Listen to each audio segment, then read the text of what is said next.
Kyle Knosp, welcome to the Our Day Off podcast. It's only been like 2-3 years of you tackling, chasing. Yeah, it's been quite the adventure for sure, and to finally have you on here is an absolute pleasure, sir. I appreciate it. I appreciate the invite. I'm looking forward to this. Well, the invite is always open. So the nice thing about the podcast is it's always available. You know, if you've got something you want to chat about, something you want to put out in a nice setting, this is a really good way to do it. I've found, at least. That's dangerous. It's dangerous. You're getting me hooked. It's wonderful and it's fun, and you can sit here and have a good conversation, and you can even be around a bunch of people and have a good conversation. Yep. And we set this up at PRI in the middle of the Ultra 4 booth, and there was people everywhere, and it's actually kind of fun because they can kind of see it happen and enjoy the production. I love it. It's kind of cool. It's impressive. You guys did a phenomenal job putting this together. I feel like I'm on with Joe Rogan. Hey, we're going to talk politics and all that cool stuff too. I hope. I hope you're a politics man. You're dabbling in it. Oh, so goodness. Before we get into that though, we'll just kind of go right into Badlands. We're here at Badlands Off Road Park. This park, I'm going to let you go into it, but this park has been around a long time. Troy, you've purchased it from Troy. Unfortunately, Troy's no longer with us, and you've taken this park to the next level in all sorts of different aspects. So why don't you tell us a little bit about Badlands? I appreciate it. Give me a second to unblush here. Hold on. Take your time. No, I really appreciate that. Thank you for the compliment. Yeah, we've been here for 31 years now. So Troy started it in 1995. It's actually kind of an anomaly for lots of reasons. It shouldn't even be here. It was an old gravel quarry that he trespassed so much that he upset the people bad enough that they wanted away from it, and it provided him an opportunity to buy it. And so he got to the right people, purchased it out of being a gravel quarry. So stop that, because normally when you have a gravel quarry, they take every last little bit of it all the way down to a water table. Right. So fortunately for us, that did not happen, and we still get all these. So it's a glacier deposit. So we get all this sand and gravel and rocks. It's all still here. So that was really cool. But yeah, we bought it in 2008. Crazy story. I had another off-road park back in Pennsylvania. It was Paragon. Ran that for, I don't know, 5-6 years, something like that. There's a lot of stuff that if you Google me, it'll pop up. There's a lot of history, a lot of bad stuff. It was not my doing, but we got caught up into some what's the new word? Shady characters or something like that. I don't have that. Bad actors. I think that's the new term. Yeah. So bad actors, and but anyway, nonetheless, we lost everything. So I was married at the time. Kendall was let's see, I think she was 4 and Sage was 1 when all that shook out. So that was tough. New family. We had just moved up there. It was rough. Northeast Pennsylvania. It just, everything that went wrong could go wrong. But God gave me another opportunity. Bounced back. Troy, got to know Troy through rock crawling. That was the thing back then before all the racing cool stuff for off-road. And one day he called me up and he's like, dude, you want to get back in off-road? And I was like, yeah. And I said, but I don't have any money. He goes, don't worry about that. And so he's like, get your butt out to Indiana. And we made a deal, and it was awesome. And here we are today. What a wild turn of events, from the heartache of kind of losing everything right back into off-road. And you've thrived, bringing this place from what it was. And I know a lot of people see it now and think how really great this place is. And it started off very bare bones. I appreciate that. It was definitely a lot different than it is today, and I had to. So I knew that the park. Everybody thinks off-road parks, there's a ton of money in it and stuff like that. It's a tough business. It is. You have land and taxes and all that kind of stuff. So you really have to find other avenues to be able to support the project. And fortunately, that's when we got into merchandising. I knew right off the bat that, we had to sell t-shirts, hats, helmets, all that kind of stuff. And it was always a dream to kind of it can be stressful when you go on trips, did you pack the toothpaste? Did you do this or whatever? And for us, it's when you have motorsports, something can break. And so, and vacation dollars are super important. When people make a trip or they do something, they're putting their hard-earned money into a trip. And, most people probably travel 2 to 5 hours to get here. Right. So they got all this money into it. What happens when they get here and they pop a tire 5 seconds into it, or they forgot their goggles, or forgot their gloves, or forgot a helmet, or whatever it is? So our dream all the way back was to be able to kind of make it a one-stop shop, do the best we can to keep everybody on the trail as long as we can, and make it kind of a real like off-road Disney World kind of vibe. Yeah, we kind of chatted about that last night at dinner. You said you kind of modeled some of the park and some of the way it flows after some of the Disney stuff. Yeah, you're a big fan of that. I love Walt. I went on a tour of Epcot and learned. So he built the one in California, and he had all this cool stuff. Ran out of land, like everybody, because it became successful. They built everything around him, and now what he's going to do? So that's when he bought Disney World, and when he was designing Disney World, and then Epcot is where I really took a lot of inspiration from. And so basically, Epcot was small, and they had to figure out how do you take and try to maximize the property. Well, we're competing. I don't want to say competing. That's a bad word. Shouldn't use that. But there's a lot of like comparisons. I think that's a good way when you have great off-road parks like Windrock and Brimstone. And you have trail structures like Hatfield McCoy, things like that. There's such different dynamics from Park A, Park B, Place A, Place B. And so you have to really like be able to accommodate what people are expecting. So kind of to tie the Epcot thing in, we started putting like fences and different things so that, people had to go explore. They could, they had to drive around different things, and everything wasn't, just beep, beep, beep, beep, beep. Yeah, straight shot. Yes, exactly. Yep. So that was a big change. It was not well accepted at first. I remember Troy, I think it was like a year or two. He's like, "What are you doing?" And I'm like, "Just trust me." It was fun. He would bust my chops all the time, and I'm like, "Just trust me. This is gonna work. We just got to get people have a hard time with change. Let's get through this." And now nobody knows the difference, and they're so used to it. And we've started, really expanding on that. We just put tubes, these giant culverts, which you can drive through under our main road. And some of that was basically like, I wanted to produce excitement, like, hearing ATVs and stuff underneath you, rah, rah, the engines as you're driving in, but like, it also helps navigation wise, and it makes the park flow and be able to, there's a balance of like not making it hard to get around, but like, it's still an adventure. Right, exactly. You don't want to just come to the park and straight line, maybe, straight line straight to the quarry. You want to go in at the bottom and kind of explore your way around and find it. And I think that's really cool. I love the entrance to the quarry now. I think you're trying to change it so you can get more utility type stuff back there, a little bit easier access, I think, and kind of help the flow in and out, and help spectators be able to come in and out too, especially for big events. Yep. So I think that's kind of the point. Yeah, right? Yeah, for sure. So several years ago, there's a house that's in the middle of the park, and at that point we didn't own it. It was one of the one pieces of property that Troy sold off in the center of the park. So we had to work for years to get that back. But long story short, the quarry entrance used to go over that driveway, and it was tough with the neighbor, and they didn't care for it, and it was hard to kind of keep people in their spots. So we changed the entrance to the quarry to kind of make it more scenic and bebop around. Now that everybody wants to see the quarry and see people horsing around, and it's getting to be more of like people want to go in there for a little bit and eat lunch or chill out, watch some cool stuff, and then want to hit back to the trails. So we kind of trying to restructure this so it's that balance point where people can hop in, go check stuff out. We have an event, we have rock crawling, whatever, Ultra 4, stuff like that. They can bebop in, check stuff out, and then back out in the trails. Yeah. And the important parts is back out in the trails. Exactly. Yep. That's what people are here for. Yeah. All right, everybody. I want to give a quick shout out to CT Raceworks. CT Raceworks makes the baddest parts in the industry, including the parts that Kyle Chaney uses to win the 2025 King of the Hammers 4400 race. Now, if you would like to use those same parts, feel free to go over to CT Raceworks and use the Our Day Off discount code, and that will get you a 5% discount on your entire order at any time. So that's Our Day Off discount code upon checkout. Back to the show.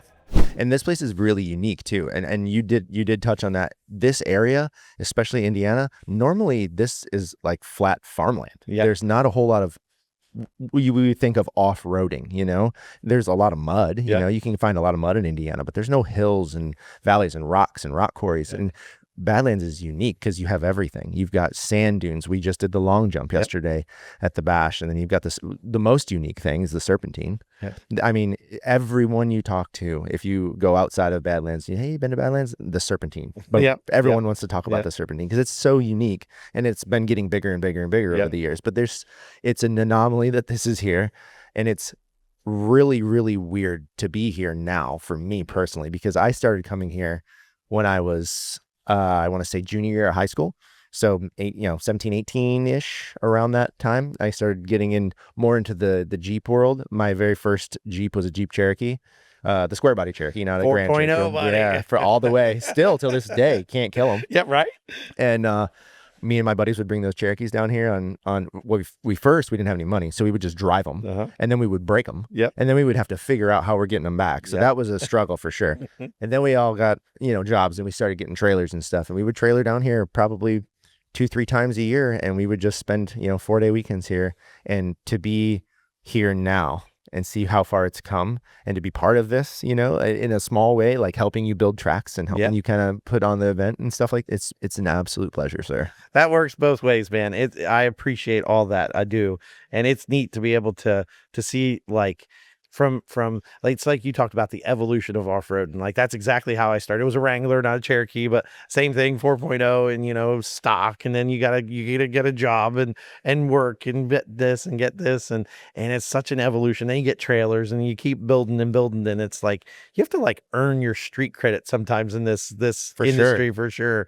But it's been awesome to work with you, and like you've helped us, and even with like the live streams and all this cool stuff, like get the stuff to the next level. And that's always kind of been like a personal dream of mine. And then like it's been neat working with you. Like I commend you. You're obviously a little more edgy than I am, a little more conservative, but that's all right. It's a good balance, right? And I love that about you. And it's been cool watching. So like even heck, when you're like, dude, what do you think about the crossover jump? Like jumping over one or the other, and I'm like, all right, maybe that's a cool. And then look how it turned out. Well, it's one of those things where I would have told you 2 years ago, no over under jump. I probably would have told you I wouldn't be interested in that. And now being able to build tracks for a while and seeing that done multiple times, and I know that the over under jump at Hammers was kind of a show that no one wanted to see, and there was some wrecks and stuff, but I think that was a little too big, and it could have been built a little differently. I didn't build that one, no shade to anyone that did build it. I'm just saying it could have been changed a little bit. It could have been a little bit different. And I thought the way this was built and the room that we had, and to be able to do a crossover was really cool because of the way it views. It was not a far gap. I think it was like right around 40 feet was the full length of it. And we did jump a Defender, which is sweet. By we mean you. Yeah. By we mean me. Yes. I think I did actually encourage that one. Just you did. I think it was your idea, and you kind of came to me and said, "Hey, do you think a Defender HD11 would make it over the gap?" And I said, "Yeah, I think if my Razor 800 will make it, I think the Defender will be fine." I didn't have to twist your arm too hard. No, not too hard. Usually when there's something extreme, like you go back to you saying my extreme level and my edginess, and usually when someone says it can't be done, I'm doing it. Yeah. And if it says maybe, then I'm definitely gonna try. Yeah, exactly. Yeah. So, but just to be able to have those options here, and see where it's came from back then is crazy. You just put in. We'll talk Bash a little bit since we're kind of going down that road. Yeah. That's what this weekend was all about. 2026 Badlands Bash was this weekend. I came in and helped build some of the knockout track. Well, I built the whole knockout track down in the bottom. Second year in a row. Yeah. And I think this year was even better. Yeah, for sure. Because you added 150 by 150 concrete burnout pad down there. Yeah. What in the world possessed Kyle to build a 150 by 150 concrete burnout pad? I was left unsupervised. Yeah. That's money. Yeah. Checkbook. Yeah, my girls say I'm a toddler with a checkbook. Last night, Sage was cracking me up. She said he's a giant toddler, and we have to rein him in. We joke about that all the time. I love it. It's funny. But like I was trying to figure out like a multi-surface, right? So we built this arena when we first came here, probably like 2010ish. So like the off-road park's awesome, but like people want more. Everybody always wants more, right? Yeah. And it's a tough balance trying to figure out like, so all of our people, not all, but we get a lot of travelers, and as we're building into the houses and the campgrounds and stuff like that, people want more to do, and they want to go ride, and then they get tired of riding, and like, what else do we do? So we wanted to try to always get into like different entertaining things, and it's tough. Like the off-road world is kind of a niche market. And we're always trying to figure out, like, how do you get out there? So we built that arena to try to do activities where people could watch. And we started doing monster trucks, and that was hard. It's just a tough industry. You go to like a stadium, Lucas Oil or something like that, and it's so massive. And the guys are doing such next level stuff. So that was tough. It was really hard to compete with that. But we did it for a few years. We used to do this thing called UMC, and that was back years ago. That was when Ultra 4 really first started coming here. And we did like full action-packed days where we did like cross-country, like ATV, dirt bike racing. We did rally cars. We did monster truck. We did Ultra 4. It was like 5 disciplines all in one weekend. Holy cow. It was crazy. It about killed me. I bet. That was tough. We didn't have a big staff then. And you know what it's like. You get into those, you work all night long, and it's tough on you. Yeah. But we tried it for a while, and it never clicked. So anyway, we've had this arena sitting down here, and I've always wanted to drift personally. I've been my thing. I love it. And just watching, like, so my goal has been to really try to produce a venue too, so that, like LS Fests and that kind of stuff. Sure. Like, it's getting hard to have places to do that kind of stuff. And we've been very blessed. God has blessed us with the ability to like have the big campgrounds and all this space. And so I figured with a multi-surface like that, we can get into all different kinds of events. And then you come in and you're like, let's put containers. And then, so it's rapidly progressing. So that's been pretty cool. Yeah, it's really, really great. And I'm excited that you did it, because I remember specifically last year when we were talking before the Bash event, I said, Kyle, I think an interesting direction in that area would be, and I said asphalt at first, because that's, much cheaper usually. Yeah. I said a big asphalt pad, even if you were going to pour a parking lot up here or something, and you could block it off and have a burnout pad, or, let people and that's what most places do, is they'll have a giant parking lot that they use for something else most of the year. And then during the event, they just put the Jersey barriers up, and then that's your burnout pad. So you took it to the next level. Well, yeah. So you did bring that up, and it was funny because my friend Jerry Beck, we were bull crapping, and he does the monster trucks and stuff, and we were talking, and I said about that, and that was the original idea, like, because we don't really have like a lot of asphalt or concrete here. Like hard surfaces are like endangered here, Right? And so we wanted to try to do like a multi area, and then like he brought up, it was like, man, this is going to be awesome. He's like, you're going to want people to be able to watch it. And then we start, with us doing the arena and everything. So everything pointed in the right place. And I think that is it couldn't ask for it to turn out better down there. Yeah, I agree. And it worked out good this year too. And we talked beforehand, you're like, oh, I think I want to concrete more, or even concrete this whole area down here. And I was like, yeah, absolutely at first. And then now that I've seen it, and we've had the knockout track around the outside, I'm like, man, I don't know. Yeah. That adds an element to it, dude, where you could do an event where you're kind of going onto the concrete and coming off of the concrete, and then doing some jumps and some stuff around the outside. And I think we're going to come up with a pretty cool happy medium. We got some ideas about the wall side. So I think there's going to be some very interesting stuff to come out of the arena down there. We got some work to do after the rain yesterday. Unfortunately, come to the knockout race. I'm very sad about it that we didn't really get to use that to its full potential, but we did get a valuable lesson. Everything has a lesson from it. We're going to walk away with a smile on our face and go, we learned some stuff, and we learned that we need drainage. Heavily. So there's some spots. When you're like, is that a waterfall? No, it's just the water coming down. Yeah. Well, I mean, it was 100% a waterfall. Crazy. I could not believe the amount of water that fell down there and on the park this weekend, and in such a small amount of time. The picture, I sent it to you yesterday, the picture of all of us sitting in the water cracks crazy. Me up so good. So anyway, the amount of fun that I had this weekend at the Bash was great. So just to cap it off, we had tug of war, we had burnout contest, we had a little bit of a drifting, impromptu drift contest and all that good stuff down there. And then you had long jump. What Paul do? 132 feet? Something like that. Was crazy. I think it was like 132 foot. He jumped down that hill, and I was jumping as well in another Mavar, and had a bunch of fun doing that. And then in a loaner, in a loaner, and I had a lot of loaners. I was just there. I wanted to point that out. Yeah, and I want to say I was kind of like a proud dad moment. You were like, I'm gonna do something bad if him and I keep going at this. That was Yeah. you So picked the perfect time. yeah, there's a small part of me that is maturing. A small part. What? A small part. Okay. No.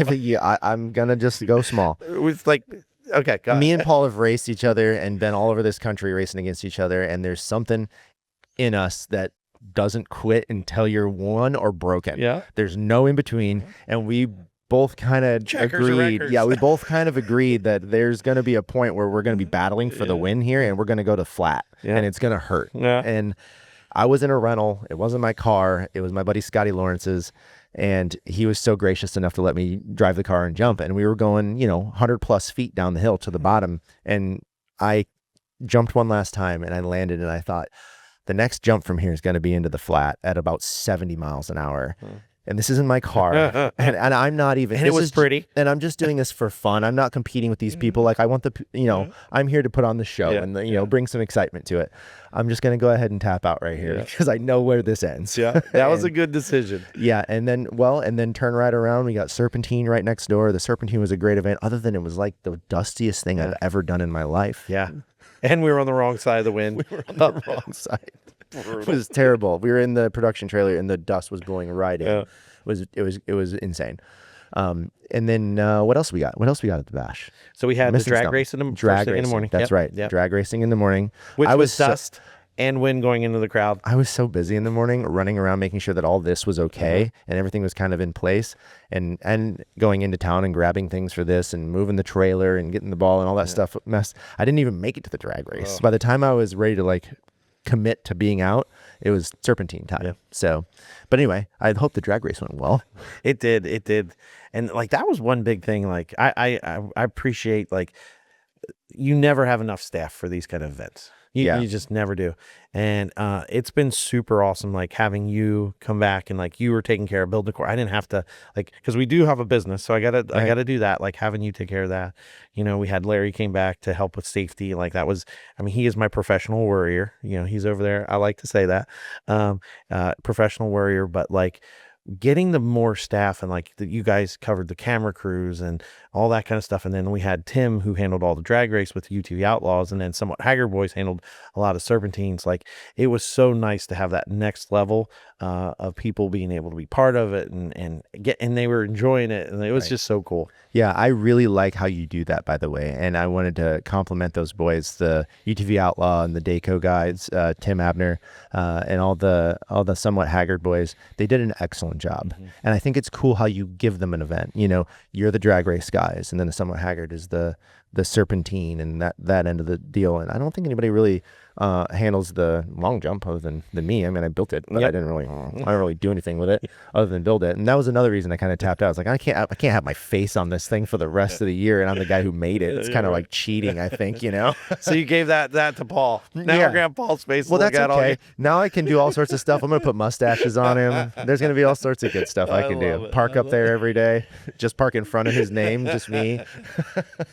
endless. I don't know if I really want my face up there now that I'm thinking about it. Oh, you better hope, because it'll be retaliation then. Exactly. Exactly. Well, he's getting it. Yeah, right. You're getting it.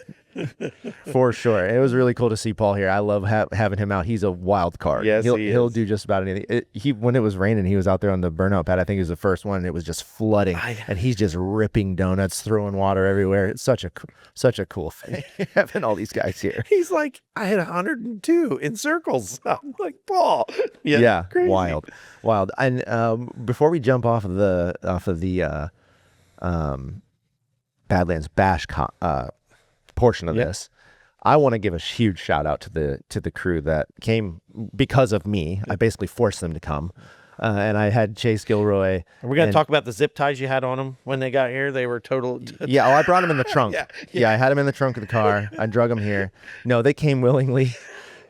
Chase has been helping me out with this podcast, and he has opened my eyes to so many new things with production and media.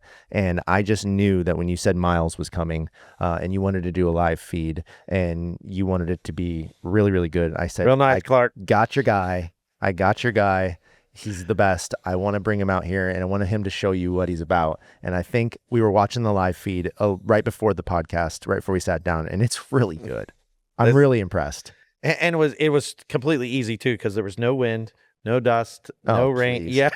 Yeah, there was no challenges thrown at him either, right? We had to take that production box into the shop this morning and blow it all off and clean it all up before he Yeah. even wanted to turn it on. Oh, yeah. So it was an absolute mess, but we got it done. Shout out to all the guys of the production team. Miles Hasselquist did a Yes. great job. You did a great job. Oh, I appreciate. You were out there just screaming on the mic all weekend long. Yeah. They taught me that there's a button to compensate for me. We so call it I'd the like Kyle to, button. Yeah. We call it the It's Kyle hard to button. contain this excitement. Your excitement level is off the charts sometimes. It's so good. I It's so love good. it. So it's just proof that this is it for you. This is This your is it. life. You Yep. love it. You Love love it. I mean, you're here every day. You know, some people could say, you know, I have people handle it. You know, I'm going to go on vacations and I'm going to go sit at the house or do a hobby, whatever it may be. You know, this kind of quotes might take care of itself for the most part, unless you needed to show up for something bad. You don't know. You're here every day. The other day I was like, why is he not answering his phone? He's like, I'm mowing. Yeah. What do you mean you're mowing? Like there's a whole place that you should be taking care of out here. Like that, like you don't even need to do that. Like, why are you mowing? But it's interesting to me that, and I admire that about you. And we've had a lot of really great talks, and one of I think our favorite spots is out there in the dunes. Yep. We've had some really good chats up there. And I cherish those moments. I appreciate and that. I really enjoy learning from you and how your work ethic is and how you really push to be better and a better person. And you've taught me a lot about, faith, and like how things work out and just how, even when you're like, oh, I don't know how this is going to work. And man upstairs Yep. comes and drops it, whether it's good or bad, you learn something from it. Like I said, and I'm very thankful, very thankful to be here. Very thankful to be, helping and learning from you. It's great. It's really, really great. I appreciate that a lot. And it goes both ways. It's crazy because like there's two big pivotal times in my life. Well, three, but one of them I was at Paragon and I used to have, it was called Radler and it was a trail. It was on top. And then from all the people that have known me years ago, and if they've ever been there, you'll know that spot. And it was like, you could look all the way around the property. And it was just my favorite spot. Beautiful. Loved it. And I was like, God, thank you. Like, not that I made it, but like just how blessed I was. And it wasn't but like 2 weeks later, bam, I got papers and the lawsuits and everything started. And it was just such a disaster. So lost everything. And then I come out here and I'm here for about a year and I go through a tough spot in my life. I was at that basically like real close to the same spot we've talked and same thing, I was like, thank you, God, thanks for giving me everything. And it boom, everything was gone. Like not everything, but just a real bad spot. We'll just leave it there. It was a real bad spot. And I was sitting through a sermon, I don't know, about a year ago, and I heard one online and I heard one at church, and it was just like, sometimes God has to take things to be able to give you things. And that was like a real pivotal point in my life. And I, just like feeling that and going through that has been like, it makes me appreciate the blessings I have that much more. And like being able to share them with you. And like, we all go through tough times. Like, Sure. And I think, I love social media and there's great to tell the stories and that, but I think a lot of times when you get hung up on TikTok and Facebooks and all that kind of stuff, like everybody is so quick to post either like the extreme negatives or like gossip or things like that, or they talk about, like this, like fake image of like what their life's like. Mm-hmm. And there's a balance in there of like, you want to inspire people and there's, you don't want to like over promote it, but like there needs to be I think overall there needs to be more good messages out there. And we need more opportunities to be able to tell those stories and share those where it's not in like a promotion format, but like kind of a touching that, like, hey, you're going through a tough time. I'm going through a tough time. Here's how I got through it. And maybe it helps you or whoever out there. And, sometimes those stories are like some of the most powerful ones that help people. Absolutely. Absolutely. And I think this is a great place to do it. I love podcasting for that reason. I started podcasting with my buddy Chase, and you met Chase last year. You didn't get to come this year, different Chase. Yeah. And we were doing it just for fun. There was no rhyme or reason to it. And it was just mics. There was no cameras. There was no nothing. It was just us in our garage talking, and it was just fun. And and then finally I started like listen to him back a little bit, or even get a little deeper in conversations, and I was like, I really, really enjoyed this. This is fun. This is a different side of social media. The social media is that snapshot, like that real quick highlight reel, if you will, of your life, where it's all good. You know, everybody, no one's posting bad stuff. Sunshine butterflies. Yeah, all the posts out here from the weekend are jumping and serpentine, and no one's posting the rain out. Yeah, You right. know what I exactly, mean? Exactly. Yep. You know, but the rain out was actually fun. Yeah. We sat out, we're all in the rain, just soaking wet, enjoying every second. These guys out there doing burnouts with open cab trucks. It ended up being pretty cool. Yeah. But I would really have loved to seen the race go on. Yes. But that's okay. Next year, we'll do it again. Yeah. Bigger, better, badder. But anyway, there's so much good that can come 100%. from a bad situation. I have to share a proud dad moment. Like Kendall and Sage are out there, and I look over, and like they're my two daughters. They look just totally soaked, just trying to do the clipboards and staging. And I was like, I'm so proud of them right now, and like because it takes everybody to make that happen. And see your girls out there, just because most people be like, I mean, that was a lot of rain. It was bad. That was a lot of rain, and we're all out there and just like. We're here. Yeah. I had a proud moment, not a dad moment, but a proud moment for your daughter. It was raining. Everything was over. We're packing up. The camera guys are scrambling, trying to get all their stuff out of the rain. And, everything's over. We're walking up the hill, and I look back, and I see that her X3 out on the drift pad while it's pouring down rain, just ripping donuts. And I'm like, is that Sage? Holy cow, it is Sage. Yeah. And then she comes up and we got to talking at dinner. I said, you went out there last night, didn't you? And she's like, yeah. And she's like, it was nice because you've been telling me to follow once you start it, to lean into it and follow it. And she's like, I was feeling it because the rain let her slide a little bit slower. When it's sticky out there, you gotta be committed. Like you've got to be sliding in hard and then full throttle. And so with the rain, it allowed her to slide a little bit easier, and she could steer into it and feel that, a wider drift instead of that whip feeling you get when the tires break loose. So she was all excited. She's like, I felt it. I could see it do it. She was in here, and Kendall, we were like getting ready for doing the awards and stuff. And Sage is like, okay, what do you need me to do? And I was like, we just got the awards. That's it. And she's like, okay, what time? And I'm like, 20, 30 minutes. And she looks down. She's like, okay, so I got 15 minutes? I said, yep. She's like, okay, I'm going to drip pad. She's like, I'll be back for the awards. I mean, you're already soaked. Yeah. And I even talked about earlier in the week, I said, how cool would it be to have like sprinklers on this on like a hot summer day, have like big sprinklers on the outside, just like wetting the track down. Yeah. And you could be out there in shorts and a t-shirt and a side-by-side with sunshine out, just slinging water, getting cool. I think it'd be fun. Yeah. It'd be a good time. It's probably going to be a video later. Yeah, I'm sure. Yeah. I'm sure. And you let me like put containers on there and we can drift underneath the containers. I mean, it's a really cool pad. What's your plans? Now that we're talking about that real quick, what's your future plans for that section of the property? I mean, are we going to get more containers? Are we going to like add more features to it? Is it going to be, what's the thoughts? Some of that's going to depend on your influence, because I didn't even think of the sea containers until it was Monday before the event, or Saturday. And you're like, hey, I think we can get containers in time. And then you told me a vision like you had about like seating and being up there and the camera side of it. So you are partially or most responsible for that. So the only thing I really want to make sure we do is like there's couple little things. I want to make sure we will get the elevation to it. Yeah. I think that'll be next level, being able to add that like kind of California like culvert style like that. And I think having little like so I remember the old like Ken Block videos with like BJ Baldwin and that kind of stuff, when you had like a truck that shouldn't be doing that and you can carry tires and stuff like that. So I think if we could put little jumps into that and add that kind of stuff, I think that's like going to be the top next. I agree completely. And we've had so many conversations with the guys, and everybody says that. Everybody's like, I'm getting a very Ken Block vibe here, RIP Ken Block. But he was one of my most influential drivers, just because he was so out of the box. Yep. It never felt like he was caged in. They just let him loose. I mean, they let him loose in cities, in downtown Vegas. Yep. He was drifting in front of hotels, and it was his vibe, the way he carried himself and the way he drives and does drive, and Pastrana as well. Those are like probably my two bigger influences on the way I like to live and the way I like to drive. Drive on the ragged edge, and if it breaks, it breaks. Yep. We can fix it as long as you walk away for the most part.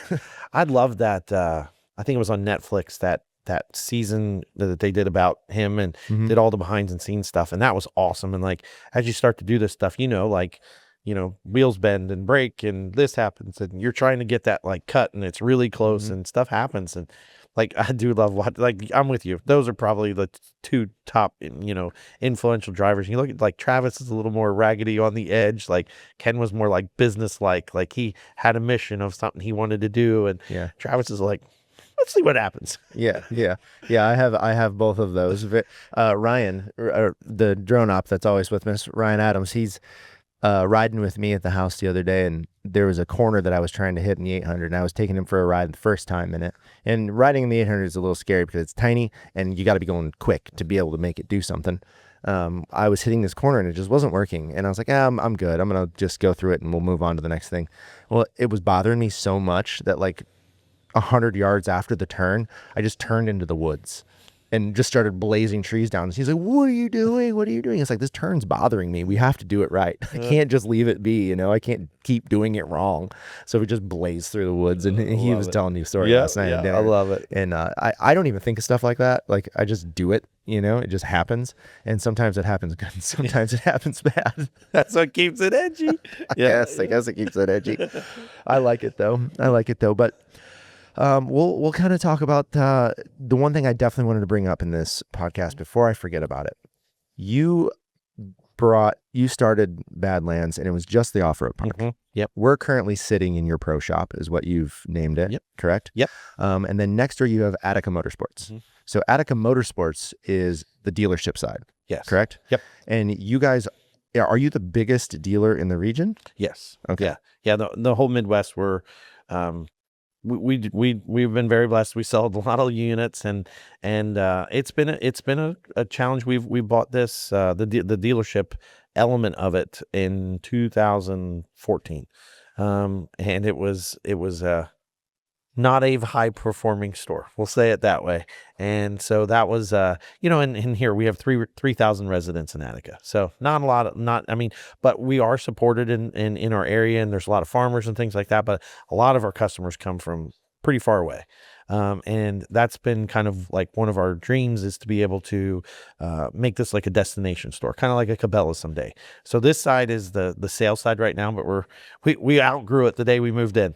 Right. Yeah. So, and then we have the parts department, service department outside, and here in the next couple months, we're going to be starting a new building for that, and because that keeps growing, and so we're going to try to take that to the next level, and then hopefully within the next year or two, we're going to be adding another kind of main store area for the dealership. Gotcha. So is this area going to change a little bit as far as like how this works? Is it going to be more merch and stuff like that, and machines will move over to like the more of the sales area? Yep, that's Gotcha. the goal. Yep, it's crazy when we were building this, and we were like, oh yeah, we're gonna have so many space for units and all this kind of stuff. And yeah, you get in here and you're like, okay, I got 10.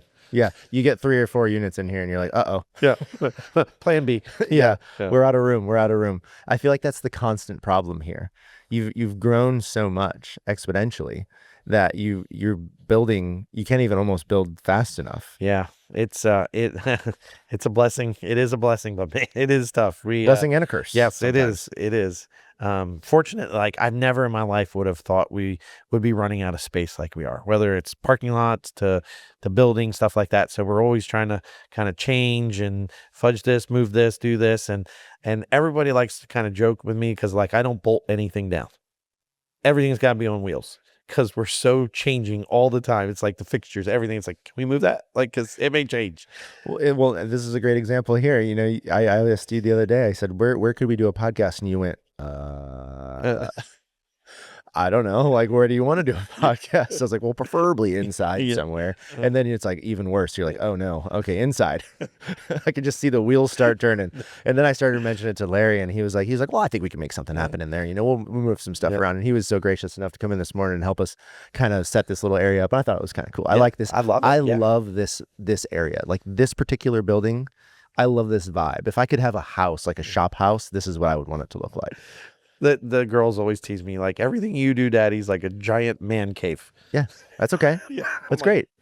Right. And nothing wrong with that. That's what we did. And it's crazy. Like these lights that are, it's hard to see in the camera, but these lights, I always like I think about legacy so I built I had a couple people help me, but I designed these lights and I wanted when the girls, when I'm gone someday, I want the girls to be able to go, hey, my daddy made these, and that was so I've taken a lot of pride in this building.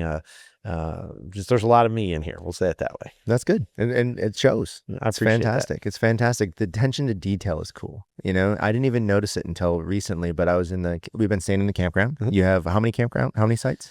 So there's like 200-ish full hookup, and then pretty regular we do about 330 dry sites. Gotcha. And you have houses as well. Yes, we have 32 Rentals. houses. We sleep about 330 beds. Gotcha.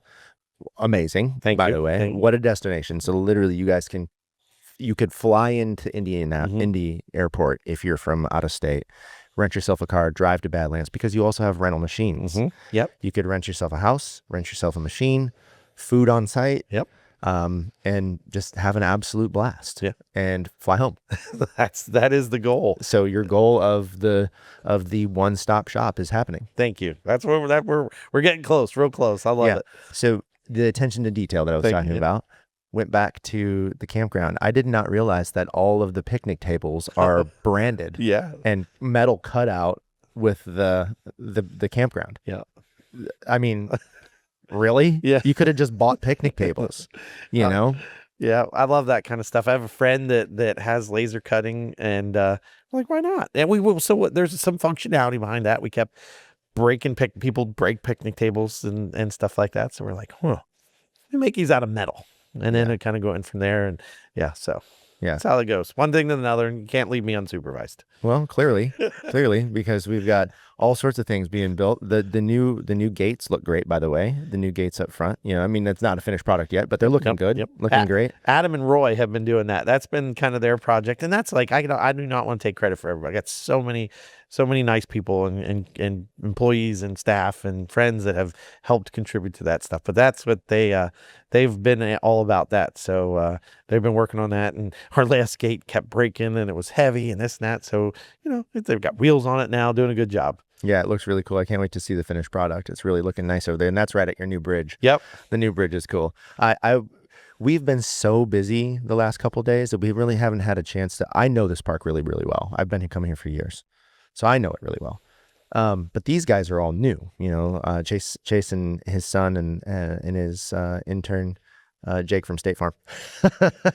They have not been around. They've gone to the locations for the bash, but they've not got to explore it all. And I said, well, why don't you guys stay an extra night? I plan on staying, and we've got a lot of cleanup to do, get things kind of reorganized. I'm not going to leave you hanging like that after all the mess we've created. And plus I wanted to do a podcast with you. We've been trying for so long. I said, why don't you stay the next night and let's just go drive around and check this place. They haven't even been in the quarry yet. They haven't even seen like some of the best parts of the whole park. So I'm excited to get to go out and go through the new tunnels and check that thing out. Yeah. So I'm pretty pumped about that. Yes. And I'm also excited to see the house that they're staying in. Yeah, that's a nice house. Yeah. That is lake. You might stay there a little longer. You'll be like, oh, can I stay 2 or 3 more days? Yeah, I might stay for a while. Yeah, I already told you. I've been working this past week down in the burnout area and knockout area, building that stuff and creating and putting the containers in. And every day it got more and more exciting. And I would just twiddle my fingers like, yes, I cannot wait to do burnouts down here and jump the jump and do all this stuff. You're going to have a hard time keeping me out of here. I love it. I love it. You're going to show up and be like, you're still here? Yes.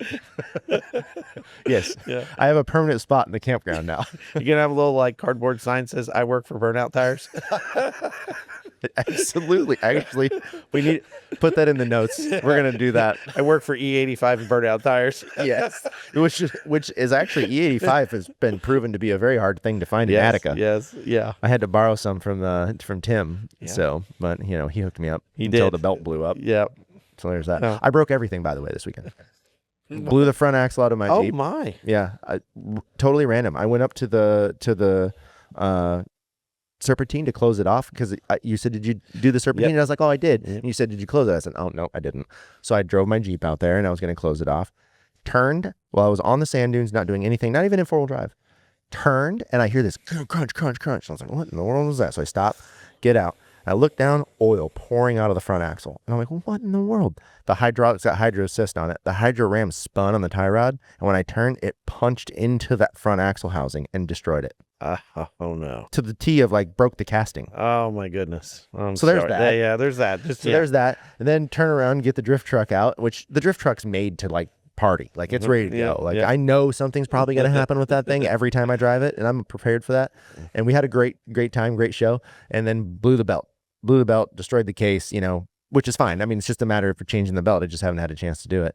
And then the 800. Natasha was so bummed when she did that. And I just want to say, if she ever watches this, it's okay. That's what that's for. It's a Razor 800. Yeah. It's fine. I had to talk her off a cliff. She's like, I'm so sorry. I'll pay for everything. I'm like, you don't have to pay for it. It'll probably cost me $40. It's a Razor 800. Yeah, right? It's fine. That's what it's for. I want you guys to have fun. We were joking, like, think about how, think of where it all started. The progression. And then we were looking at the like A-arms and stuff. We're like, do you know how many of these we've thrown away over the years? Yeah, because everyone upgrades them. Yeah, so all the stock stuff they just throw away. Mm-hmm. I've thrown away that stuff. And it's kind of getting harder to find with those older units. That's 2008. Yeah, we're almost pushing 20 years. Yeah, it's a 20-year-old machine. I mean, and that's even weird to think that just drove to church, baby, its whole life. Yeah, adult owned. Highway driven, never abused, never. It doesn't even the amount of people that say to me, what is that, is more than people know that it's a Razor 800. Yeah, because it's just stripped. There's nothing left. And you actually have one in the parking lot that I'm may or may not steal. Yeah. If it comes up missing, I know where to check. Yeah, you'll find it. You'll find it down there somewhere. Isn't that that looks a lot like the one that was up there. Well, maybe. Yeah, right. It's the exact spitting image of the one that I have when I first got it. Yeah. So before it was Mad Eyes. Yeah, before it was Mad Eyes. Actually, that's funny that you say that, because Race Driven, Brian from Race Driven, the guy that was sponsoring me for a very long time with racing and still does to a point. He's Xylerized. I might steal that one. Yeah. So he always tells me, you've Xylerized everything I own. Yeah. That's which is awesome. Probably true. Yeah, well, fair enough. Probably true, but it's in the name of fun and action. I love it. Never a dull moment around you. Yeah, that's very true. Very true. Although I do not mind a dull moment every now and again.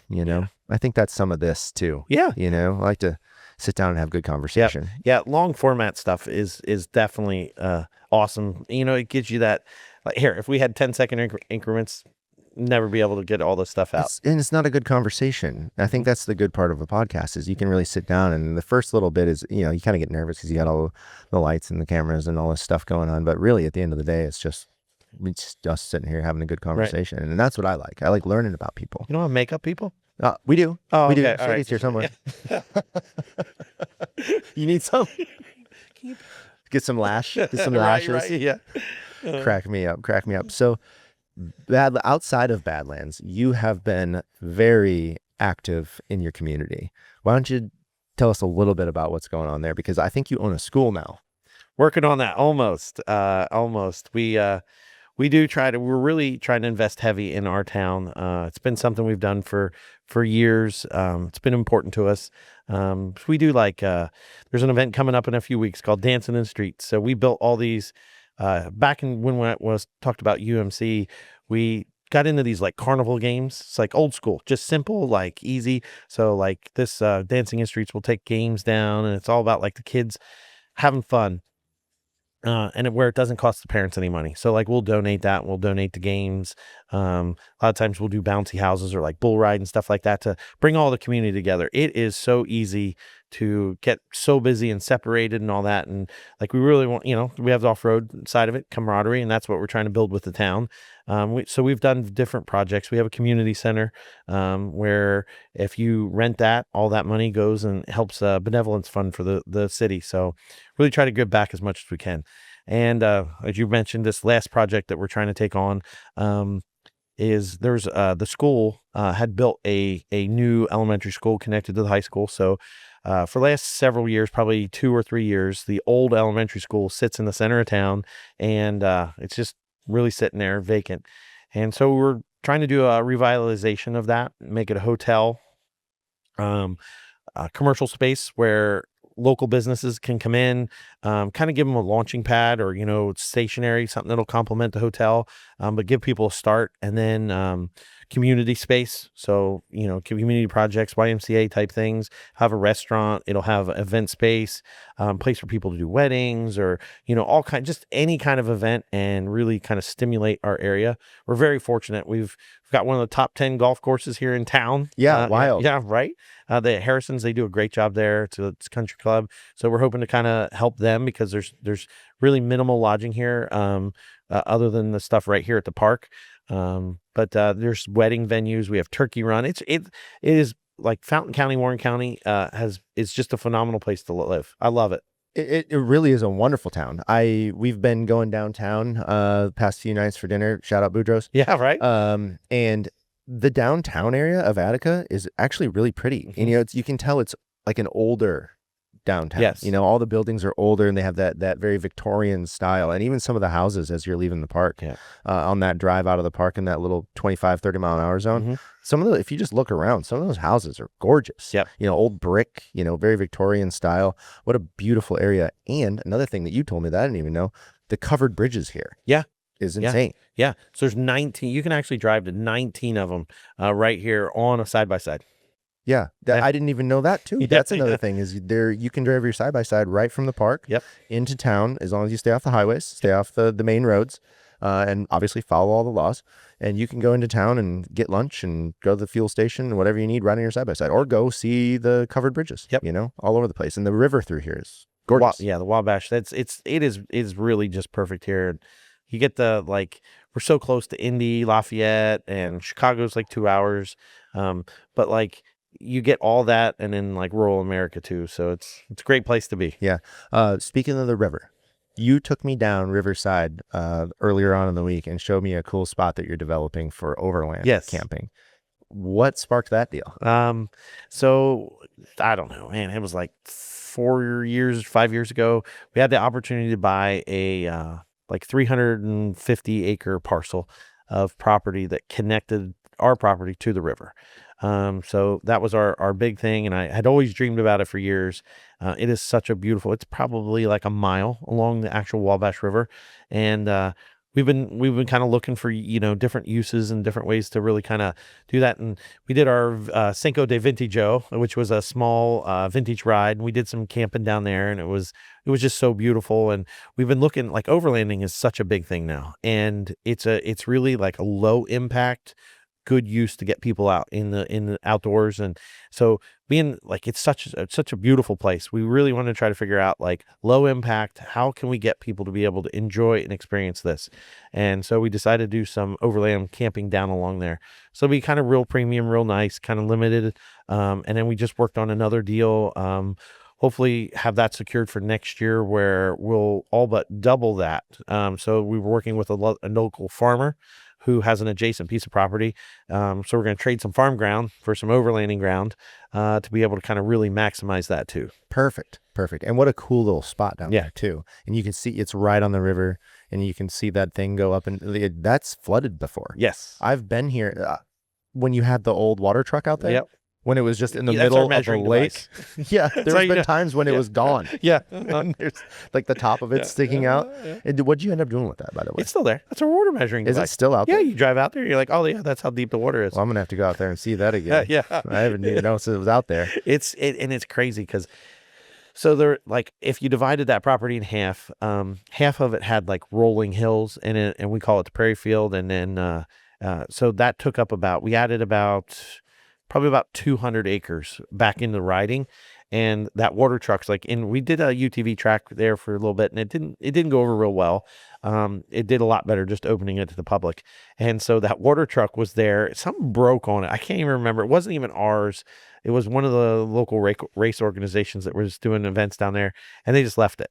And it flooded one time and it couldn't run or nothing. It was just sat there. So I think that was about 4 years ago or so. So now it's just our thing, and it's almost all grown up now. It is crazy how much the trees have grown down there. Takes over after it time. Is. So you got to look for it now. And that's maybe probably why I didn't even notice it was there anymore. Oh yeah, if you're not looking, you drive right by it. Drive right past it. Yeah. What is the next venture for that area? Because that's the giant flat grass area out there. And you talked to me one time about building a motocross track out there, and I think I probably talked you out of that because motocross is a very popular and very niche thing. Mm-hmm. So if you're going to do that, it's got to be staffed, and you got to have flaggers, and it's a very important kind of, and you have to groom it. It's a lot of work. And I'd love to see that area become something too. And I think we're going to do something different with the kids area, which I'm pretty excited about. So, I want to tap you in on that. Like, that is definitely, so we're big on family. Yeah. We said a million times. And we want to put a area for where the kids, it's real safe, controlled more for their area. We have a lot of sand here, which can be tricky for kids to ride on or learn how to ride. So we want to take basically, and I want to get you to do probably like 3 or 4 tracks down there. So the goal is that essentially, mom and dad can sit one place, watch their kids, and they could literally go down there for 4 or 5 hours and just have a good time the whole time. It's all directional, safe. If they get bored with that track, they can hop to that one. They can go to the next one, and so on and so on. Yeah. Perfect. I love it. Is there anything else that you're interested in telling everybody that might watch this about my God, Badlands Off Road Park? Man, I don't know. I was counting on I was getting so used to the rhythm of you asking me questions. I Well, don't know what to do now. I have to at least be fair and throw it to you one time. I mean, is there anything you want to ask any of these guys? I mean, this is a very laid back setting. There's no pressure here. Hell, we can have Larry come out. Larry, are we missing anything, Larry? He looked back and was like, wait, was what? he running? Yeah. He's a man behind the scenes. He glazes me up pineapple. He says, "Go out there, you little ham." That's what he does to me all the time. No, this has been really, really good, Kyle. I know we've said it 100 times on the pod already, but I've really enjoyed my time here. It's going to continue to get good today, I'm sure, in some way, shape, or form. So we're building a podcast into the new building. A little space for that. Is that absolutely. what we're going with? If we could put together a little podcast production room, me and Ryan have been talking a lot about like what could be done as far as like a media pack, like how you could control the media stuff here. And there's some really cool stuff we've been talking about, like some things that are like more like low impact, not really a lot of extra effort that could really be cool. And I think a podcast room is one. Like it doesn't even have to be you see how big this is. Mm-hmm. Yep. This is it. Like you don't have to have some glamorous thing, but the backdrop is key. Like it has to be, feel the vibe of the place. And I think this is what I wanted. This is what I wanted. I wanted to have the perfect backdrop. Ricky the raccoon sets it off. Well, it was just, he was sitting over there staring at me, the raccoon was, and I said, I have to have that in a shot. It's nice to have all the Can-Am stuff, because that's all pretty too, but that's the key right there, is how fun this place is. I appreciate that. I love that stuff. It's been our thing. And I do want to say this. There is one thing I want to say before we get off camera. Like you talked about this.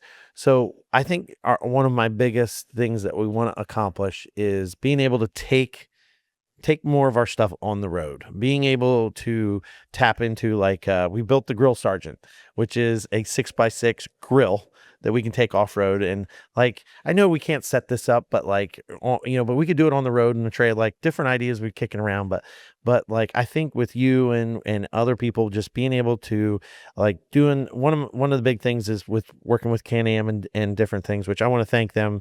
We do so much stuff and they've been a big part of it and getting it to the next level, but doing these dream giveaways. So, you and I talked about if you're, even if you just dreamed about it, and you don't have it, or if you want to meet somewhere, where are the places that people want to go? So one of the big giveaways we want to try to get to is where we do 3 or 4 a year. You don't have to have anything. We'll just meet you at King and Hammers. We'll have it all set up, show up. Maybe you can make them famous on the podcast, right? Let's go. Meet Paul Wolf. We are so blessed. We have so much stuff at our fingertips that we get used to it. But it's so awesome for somebody that's not been in the sport. So trying to get that. And then the other thing is supporting family activities. So if we can take the Grill Sergeant, go to Windrock or Moab or King of the Hammers, we're trying to hit that this year, where we can go out, cook hamburgers, hot dogs, just hand them out. Get everybody together, get everybody talking, being able to have the media machine where you can watch this cool stuff and get to see it in the highlights and just kind of reach people and remind everybody, why do we all do this? So, what is so special about what we do? And I was really proud, Kendall, we did, she came to me last year, and we're always trying to find ways to give back and do things. And she came to me and she's have you ever heard of those color runs? Where you run? Yep. So she came up with this idea. She's like, Daddy, I want to take color run and combine vehicles with it. I was really skeptical. She will not be mad at me. She knows. I was like, Kendall, like she's like, I got this, Daddy. I'm like, this is gonna work. And she went through and did all the legwork and found it out and it was one of our best events. And we raised money for Riley. This year we're working with Can-Am, and we're going to give kids kids ATVs away. We're going to raffle them and donate all the money to that, and we're going to do it at that event, and it's going to be super exciting. Great. Speaking of the events, what are some of the other events that Badlands has coming up this year? All right, so we did the Easter egg hunt already, so that was in April. That is probably one of our biggest events. We throw, I don't know, it's like 50,000 eggs or 30,000. I think it's 30,000 eggs out, and it is crazy. So you run through the woods and look for eggs, and you bring them back and we give you prizes. So that's one of the big ones. We did Ultra 4. We just got done with the Bash. We've got We Rock coming here in a few weeks. We have the Sasquatch Hunt, which is probably our second biggest event. It rivals the Easter egg hunt, and really it is all about, we have Sasquatch stations, and literally there's people in Sasquatch. Well, or are they real Sasquatches? They might be real. It could be. You never know. It's Badlands. And so we'll have Sasquatches, and you go out and you do fun things with them, and people love that. And then we have the color ride I just talked about. So that's all about, like, you go from station to station, and each station is a cause. And there's, all the colors, pink for cancer and purple. There's autism, all that stuff. And then we do, and I love, that's one of my favorite ones, because I do get a little energetic, maybe just a little. And they get, so Kendall had this like powder paint, and I'm like, oh no, we need more. And so she got me these rollers, right? And so I was out there running around roller painting people and their faces, and it was such a good time. And eating it. Well, there was that. She's like, Daddy, no. And I'm like, yes, I got to. And oh, she was so mad at us. Yeah. Next level every single time. I can't. And there's times when we're on production yesterday, and you're out there just giving it your all, talking to the people. And that's I think that of all the things, I think your ability to just get people involved and hype them up is so good. It's so good. We had to turn the volume down on Kyle a few times. Yeah, there's definitely the Kyle button. The Kyle button is I behaved this time. Yeah, you did great. You did great. Well, the podcast is a little more chill-ish, I gotta calm back. We don't have to hands. What do I do with my hands right now? Sit on them. But Kyle, this has been really, really good. I know there's so much more we can talk about, but we're gonna do it again, and I'd like to have more talks about how we can incorporate this here more often, absolutely, and on the road. Yeah, so I love it. So that's my trickery. I can't give you all of it. I got to keep you wanting more. Yeah, well, I'm always wanting more. It doesn't. You're not going to have to keep doing that. It's always going to happen. Especially with my group of friends, we're always into some sort of shenanigans. We've got all sorts of crazy ideas, and most of them you're like, no, we're not doing that. But it's okay. But fair enough. Like a couple days later, I'm like, well, maybe that was actually a pretty good one. It might work, right? Yeah.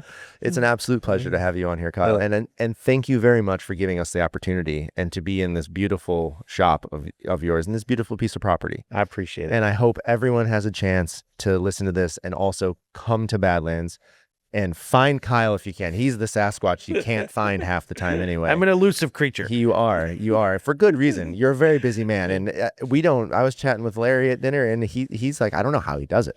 We literally don't know how Kyle does it without going crazy. But great you do team, it. Great team. But you do it, and you do have wonderful people. All the people here at Badlands, all the people at Attica Motorsports, everyone that's involved with the campground, all the people involved on this property and outside in the town. This has been great. Everyone we've ran into has been super positive and loves what's happening here and the vision and everything that you have going on. The live feed was great. All the comments in the live feed, except for the very last one, were all positive. What, you can't control the rain? Well, it's not even the rain. Well, I mean, yes, that's the problem. That's the problem. But then also they were like, oh, it's spotty. It's spotty. It's like, did you see the thunderstorm? The lightning strike almost got us. Yeah. And then, you were still out there like, at the driver's meeting, you're like, listen, we're going to go if it's raining. But as soon as there's lightning, we're going to reassess, and we probably are going to shut it down. Kyle's out there. It's pouring rain, and that lightning strike just goes, and he doesn't even skip a beat. Go! I was assessing. So we ended up having to call it, which is a super duper bummer. But you know what? Next year it's going to be bigger, better, badder, more Badlands themed. I cannot wait. I love it. Cannot wait. Again, sounds awesome, buddy. Thank you so much for giving us the opportunity, and thank you for coming on the podcast. Thank you for having me. Yes, sir. Well, until next time, this is the RDF podcast, and we'll see you guys later. See you guys. Thank you. Bye.